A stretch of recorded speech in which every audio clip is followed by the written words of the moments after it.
गांव में कनुआ नाम का एक नाई रहा करता था, जो अपने आप को गांव का सबसे ज्यादा चतुर और चालाक समझता था। एक दिन वह अपनी दुकान में गांव की मुखिया की शेव करते हुए मुखिया को बहुत गौर से देखे जा रहा था।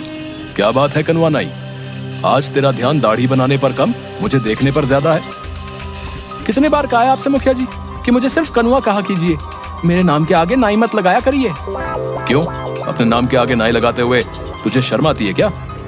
ऐसी बात नहीं है मुखिया जी, लोग अपने नाम के आगे अपनी जाति लगाते हैं, अपना पेशा नहीं। अबे ये क्यों नहीं कहता कि तुझे अपने नाम के आगे नाई लगाते हुए शर्म आती है? तू एक नाई है, तेरा बाप भी एक नाई था, यहाँ तक कि मैं तेरे दादा को भी जानता था, वो भी नाई थे। तू एक खानदानी नाई है, इसलिए तेरी पहचान तेरे काम से ही होगी। अगर तुझ में कोई काबिलियत है तो छोड़ दे ये काम और कर कोई और काम, लेकिन अपने काम को लेकर कैसी शर्म? अब आपको क्या बताऊं मुखिया जी, मुझे मेरे इसी पेशे से कितनी परेशानी उठानी पड़ रही है, मैं आपको बता नहीं सकता। कैसी परेशानी? मेरी उम्र 40 वर्ष की हो चुकी है, लेकिन कोई भी लड़की मुझसे विवाह करने के लिए तैयार ही नहीं। हाँ, मुझे पता है, क्योंकि तुझे लड़की सुंदर चाहिए, जबकि तूने कभी अपनी शक्ल आईने में नहीं देखी। एक बार मेरे कहने पर अपनी शक्ल आईने में गौर से जरूर देखना। शक्ल का मैं इतना भी बुरा नहीं हूँ मुखिया जी। अगर इतना बुरा नहीं है तो इतना अच्छा भी नहीं है। अब सीधे सीधे बता मुझे, इतनी गौर से क्यों देख रहा था? क्या कहना चाहता है? आपको कैसे पता कि मैं आपसे कुछ बातचीत करना चाहता हूँ? अरे जब अपनी आंखें पढ़ पढ़ कर मेरे चेहरे को इतनी गौर से देखेगा तो मुझे यही लगेगा ना कि तू कुछ कहना चाह रहा है, लेकिन कुछ कह नहीं पा रहा। अब जल्दी बता, क्या कहना चाहता है तू? मुखिया की बात सुनकर कनुआ हिम्मत करके मुखिया से बोला, वो बात ये थी मुखिया जी, अब कैसे बोलूं? अरे अपने मुंह से बोल। हाँ, मुंह से ही बोलूंगा मुखिया जी। आप भी मुखिया जी, आपकी बेटी नंदनी की अभी तक शादी नहीं हुई ना, वो भी लगभग 35 के आसपास ही है। आप अपनी बेटी की शादी मुझसे करा दीजिए। कनुआ की बात सुनकर मुखिया गुस्से से आग बबूला होकर उठकर खड़ा हो गया और उसने जोरदार थप्पड़ कनुआ के गाल पर जड़ दिया। तेरा दिमाग तो ठीक है कनुआ नाई, हैं? जानता भी है तू क्या बोल रहा है? तेरा बाप मेरे पिता का खास नहीं था, सिर्फ तेरे बाप का लिहाज करके तुझे सिर्फ एक थप्पड़ मारा है। अगर तेरी जगह कोई और ये बोलने की हिम्मत करता ना, तो मैं उसकी मार मार कर हड्डी पसली एक कर देता। तेरी हिम्मत कैसे हुई ये सब सोचने की? मैंने ऐसा क्या गलत कह दिया मुखिया जी? मैंने तो सिर्फ आपकी बेटी से शादी करने के लिए बोला है। अबे बेवकूफ, हैं? तू एक नाई है, नाई। तेरा और मेरी बेटी का रिश्ता नहीं हो सकता, असंभव है। मेरी बेटी के बारे में सोचने से पहले एक बार अपना पेशा तो देख लेता। और चल, एक बार को मैं तेरा पेशा भी भूल जाऊं, पर क्या तूने कभी आईने में अपनी शक्ल देखी है? हैं? किसी पुराने पेड़ का घटिया सड़ा हुआ आम दिखता है तू। इतना कहकर मुखिया गुस्से से बाहर चला गया। मुखिया की बात कनुआ को बिल्कुल भी पसंद नहीं आई। तू है मुझ पर। अरे अगर मैं नाई हूं तो इसमें मेरी क्या गलती है? क्या मेरे कोई अरमान नहीं है? मेरे को सपने नहीं है? ये गांव का मुखिया अपने आप को समझता क्या है? नहीं रहना मुझे इस गांव में, और नहीं करना मुझे अब ये नाई का धंधा। अब तो मैं किसी जमींदार की बेटी से ही विवाह करूंगा और अब इस गांव में कुछ बनकर ही लौटूंगा। हाँ। अगले दिन कनुआ ने अपनी नाई की दुकान बंद कर दी और नए धंधे की तलाश में वो दूसरे गांव की ओर चल दिया। वह जंगल के रास्ते में ही था कि तभी उसके कानों में एक साधु की आवाज टकराई। आगे मत जाना बेटा, आगे एक शेर बैठा हुआ है। तुम्हारा दिमाग तो ठीक है साधु, शेर घने जंगलों में होते हैं। मैं कोई मामूली साधु नहीं हूँ, यकीन नहीं आता तो कुछ देर मेरे पास बैठ जा। कनुआ साधु के पास बैठ गया। कुछ ही देर में एक शेर दहाड़ता हुआ आकर उन दोनों को घूरने लगा। साधु जी, ये शेर तो हम दोनों को खा जाएगा, आपने तो मुझे मरवा दिया। चिंता मत कर, जब तक मैं तेरे साथ हूँ शेर तेरा कुछ नहीं करेगा, कुछ देर में चला जाएगा। कुछ देर बाद जंगल की ओर चला गया। आप तो वाकई बहुत पहुंचे हुए। साधु रहस्यमयी अंदाज में मुस्कुरा कर बोला, मैं जानता हूँ कि तू एक नाई है और नाई का धंधा छोड़कर तू दूसरे धंधे की तलाश में दूसरे गांव जा रहा है ताकि कुछ बनकर अपने गांव लौटे। आप तो अंतर्यामी भी निकले बाबा, मेरी मदद कीजिए। क्या चाहता है तू? मैं बड़ा आदमी बनना चाहता हूँ। मैं चाहता हूँ कि मेरा विवाह किसी बड़े परिवार की कन्या से हो, लेकिन मेरे काम को देखते हुए कोई भी बड़ा परिवार अपनी बेटी का विवाह मुझसे नहीं करता। इसीलिए मैंने अपना गांव छोड़ दिया, क्योंकि वहां सब मुझे नाई नाई बोलकर ही पुकारते हैं, और इसी वजह से मैं 36 वर्ष तक की उम्र में कुंवारा हूँ।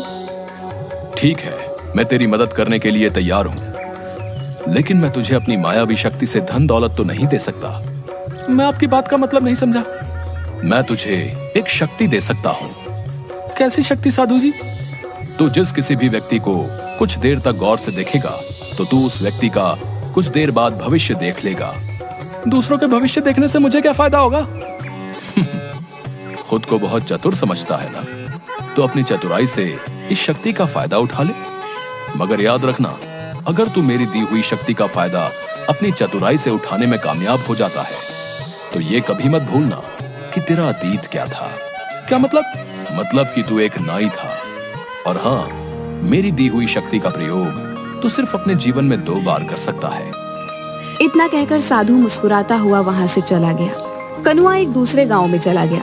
वो सुबह से लेकर शाम तक गांव वालों को देखता रहा कि तभी उसकी नजर गांव में बनी एक कोठी पर पड़ी।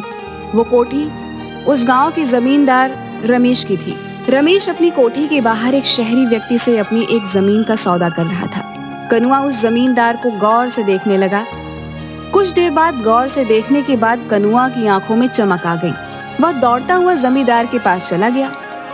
इस सौदे को रोक दीजिए जमींदार साहब, ये सौदा आपके लिए सही नहीं है। कौन हो तुम और ये कैसी बातें कर रहे हो तुम? कहीं तुम पागल तो नहीं हो गए?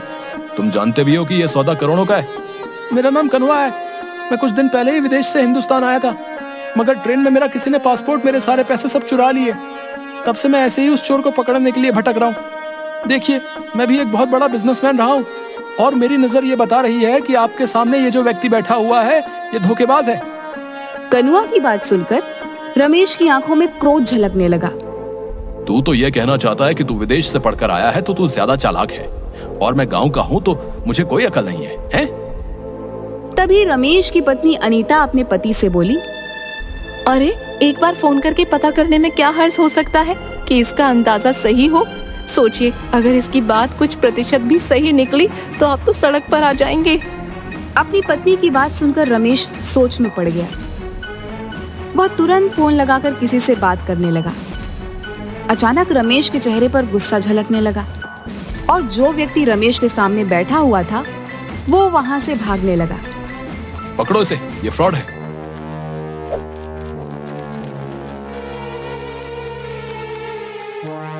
कनुआ ने उस व्यक्ति को तुरंत पकड़ लिया।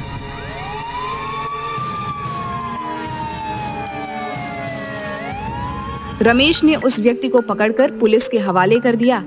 रमेश नहीं जानता था कि कनुआ ने उसका भविष्य देख लिया था, कि भागने वाला व्यक्ति भविष्य में रमेश के साथ धोखा करने वाला था। तुम्हारा बहुत बहुत शुक्रिया कनुआ, आज तुम्हारी वजह से मैं बर्बाद होने से बच गया। वैसे तुम कहाँ ठहरे हुए हो? बस ऐसे ही आवारा फिर रहा हूँ। आज से तुम मेरे घर पर रहोगे और मेरे कारोबार में हाथ बटाओगे। मुझे तुम्हारे जैसे ईमानदार और अच्छे व्यापारी की सख्त जरूरत है। कनुआ उस दिन से रमेश के घर पर रहने लगा। रमेश की बेटी दिव्या को कनुआ पसंद करने लगा था।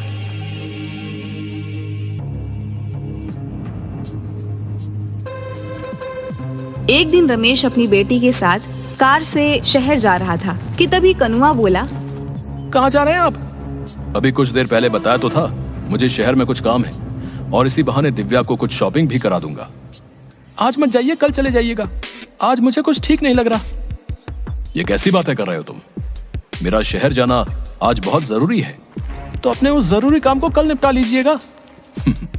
कनुआ, तुम व्यापारी अच्छे हो, लेकिन अब तो तुम ऐसे बातें कर रहे हो जैसे कि तुम फ्यूचर देख सकते हो और तुम्हें पहले से ही आभास हो गया है कि आज मेरे साथ कुछ सही नहीं होने वाला। रमेश की बात सुनकर कनुआ बुरी तरीके से घबरा गया। सच तो यही था कि कनुआ ने रमेश का भविष्य देख लिया था। वो जानता था कि कुछ देर बाद रमेश का एक्सीडेंट हो जाएगा। रमेश की पत्नी अनीता रमेश से बोली, आप कनुआ की बात मान क्यों नहीं लेते? अपने जरूरी काम को कल कर लीजिएगा। नहीं अनीता, मेरा आज जाना बहुत जरूरी है। ठीक है, अगर आपको कनुआ की बात नहीं माननी तो आपकी मर्जी, लेकिन मैं दिव्या को आज आपके साथ नहीं जाने दूंगी। ठीक है, जैसी तुम्हारी मर्जी। रमेश चला गया, मगर कुछ ही देर बाद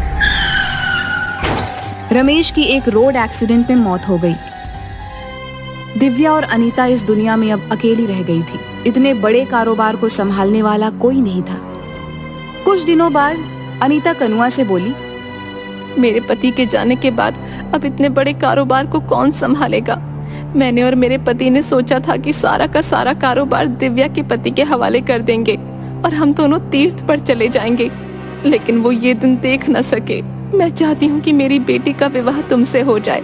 क्या तुम मेरी बेटी से विवाह करोगे? अनीता की बात सुनकर कनुआ के मन में लड्डू फूटने लगे। कनुआ यही तो चाहता था कि उसने तुरंत हामी भर दी और दूसरे दिन दिव्या और कनुआ का विवाह धूमधाम से हो गया। कनुआ रातों रात करोड़पति बन गया, लेकिन गांव वालों से मिले मान सम्मान की वजह से वो खुद को राजा समझने लगा। एक रोज रात के वक्त कनुआ अपनी पत्नी से बोला, देखो तुम मेरी पत्नी हो तो ये तुम्हारे लिए बहुत बड़ी खुशनसीबी की बात है। तुम्हें मेरी सेवा करनी चाहिए। मैं तो आपकी सेवा ही करती हूँ। देखो मैंने ही एक बार तुम्हारे पापा को बर्बाद होने से बचाया था। अगर मैं ऐसा नहीं करता तो वो उसी दिन सड़क पर आ जाते। अच्छा, मेरे पैरों में बहुत ज्यादा दर्द है, मेरे पैर दबा दो। कनुआ की बात सुनकर उसकी पत्नी उसके पैर दबाने लगी। कनुआ लगातार कई घंटों तक अपनी पत्नी से पैर दबाता रहा। थकान से जैसे ही उसकी पत्नी की आंख झपकी, कनुआ तुरंत बोला, जब तक मैं ना कहूँ तब तक तुम्हें रुकना नहीं है। हाँ, इसके बाद तुम्हें मेरा सर भी दबाना है। उस दिन के बाद कनुआ अपनी पत्नी से रोज रात भर पैर दबवाता। एक रोज दिव्या परेशान होकर अपनी माँ से बोली, इन्होंने तो मेरा जीना हराम कर रखा है। रोज रात भर ये मुझसे कभी पैर कभी सर दबाते हैं, मैं सो नहीं पाती। बेटी, लेकिन तू चिंता मत कर। मैंने सुना है कि यहाँ एक बहुत पहुँचे हुए साधु आए हैं जो सबकी मुसीबतें दूर कर रहे हैं। कल मैं तुझे चुपके से उन्हीं के पास ले चलूंगी। अगले दिन दिव्या की माँ अपनी बेटी को उन्हीं पहुँचे हुए साधु के पास ले गई। क्या हुआ बेटी? मेरे पति मुझसे प्यार नहीं करते, मुझसे गुलामों की तरह व्यवहार करते हैं। तुम्हारा पति क्या करता है? दिव्या ने सारी बात साधु को बता दी। दिव्या की बात सुनकर बाबा रहस्यमयी अंदाज में मुस्कुराते हुए दिव्या से बोले, जाओ कल किसी बहाने से अपने पति को मेरे पास भेज देना। क्या वो सुधर जाएंगे? हाँ, मैं अपनी तंत्र मंत्र की शक्ति से उसे बिल्कुल सही कर दूंगा। कल के बाद वो तुम्हारी किसी भी बात से इनकार नहीं कर पाएगा। दिव्या और उसकी माँ खुश हो गई। अगले दिन दिव्या अपने पति से बोली, सुनिए जी, सुना है गांव में बहुत पहुँचे हुए ज्ञानी बाबा आए हैं, आप उनसे मिलकर क्यों नहीं आते? हाँ, मैंने भी सुना है कि गांव में कोई पहुंचा हुआ ज्ञानी बाबा आया है। गांव वाले तो पागल हो गए, पर मैं पागल नहीं हूँ। ऐसा नहीं कहते जी, क्यों ना आप उनसे एक बार मिल आते? तुम्हारा दिमाग तो ठीक है। उस बाबा को कनवा जमींदार से उल्टा मिलने आना चाहिए। भला मैं वहाँ क्यों जाऊँ? मैं वहाँ पर नहीं जाऊंगा। दिव्या मुंह लटकाकर फिर से साधु के पास चली गई। बाबा वो तो आने को तैयार ही नहीं, वो तो उल्टा मुझसे ये कह रहे हैं कि आपको उनसे मिलने जाना चाहिए। दिव्या की बात सुनकर साधु फिर से मुस्कुराता हुआ बोला, तो किसी बहाने से अपनी माँ के साथ कुछ देर के लिए दोपहर के वक्त यहाँ पर आ जाना। तुम्हारी गैर मौजूदगी में मैं तुम्हारे घर पर जाकर तुम्हारे पति का तंत्र मंत्र से सही से इलाज कर दूंगा। दिव्या कहाँ हो तुम? तभी कोई जोर जोर से दरवाजा पीटने लगा। अब ये दरवाजा भी मुझे खुद ही खोलना पड़ेगा। बताओ कैसे दिन आ गए हैं। अब दरवाजा खोलने भी मैं स्वयं ही जाऊं। इतना बोलकर कनुआ ने दरवाजा खोल दिया, मगर सामने का नजारा देखकर तो वह बुरी तरीके से डर गया। उसके सामने उसके पुराने गांव का मुखिया खड़ा था, जो तुरंत अंदर आ गया। मुखिया जी, आप यहाँ कैसे? अच्छा, तो तू नाईगिरी छोड़कर यहाँ जमींदार बना बैठा है? अगर मैं तेरी पत्नी और गांव वालों को बता दूं कि तूने कभी विदेश की शक्ल नक्शे में भी नहीं देखी, बल्कि तू एक नाई है, तो कभी सोचा है ये गांव वाले तेरे साथ क्या करेंगे? तेरी मार मार कर हालत खराब कर देंगे और तुझे इन लोगों के साथ फ्रॉड करने के जुर्म में जेल हो जाएगी। सोच, तेरी पत्नी की नजरों में तेरी क्या इज्जत रह जाएगी। मुखिया जी, मैंने आपका क्या बिगाड़ा है? आप भला ये किसी को क्यों बताएंगे? तेरी पत्नी दिव्या मेरी दूर की रिश्तेदार है। क्या? और सुन कनुआ, तेरी पत्नी को मैंने सब बता दिया है। वो बेचारी तेरे आतंक से बेहद परेशान हो चुकी थी। मुझसे उसका दुख देखा नहीं गया। ये आपने क्या किया मुखिया जी? वो गांव में अब सबको बता देगी, मैं बर्बाद हो जाऊंगा। नहीं, मैंने उसे मना कर दिया है कि ये राज वो किसी को नहीं बताएगी, लेकिन उसने एक शर्त रखी है। कैसी शर्त? यही कि आज के बाद तू उसका हर काम करेगा, यहाँ तक कि तू उसके पैर भी दबाएगा। एक जिम्मेदार पति की तरह उसे पत्नी का दर्जा देगा, ना कि उसके साथ गुलामों की तरह व्यवहार करेगा। मुझे मंजूर है। ठीक है। इतना बोलकर मुखिया वहाँ से चला गया, मगर बाहर आते ही मुखिया साधु में परिवर्तित हो गया। और सीधा दिव्या के पास जाकर बोला, जाओ, मैंने तुम्हारे पति को सुधार दिया है। दिव्या खुश होती हुई वहाँ से चली गई। उसने घर जाकर देखा कि कनुआ डरा हुआ दिव्या की ओर देख रहा था। अरे तुम आ गई प्रिया, थक गई होगी, लाओ मैं तुम्हारे पैर दबा दूं, लाओ लाओ। उस दिन के बाद से कनुआ नाई की सारी चतुराई धरी की धरी रह गई।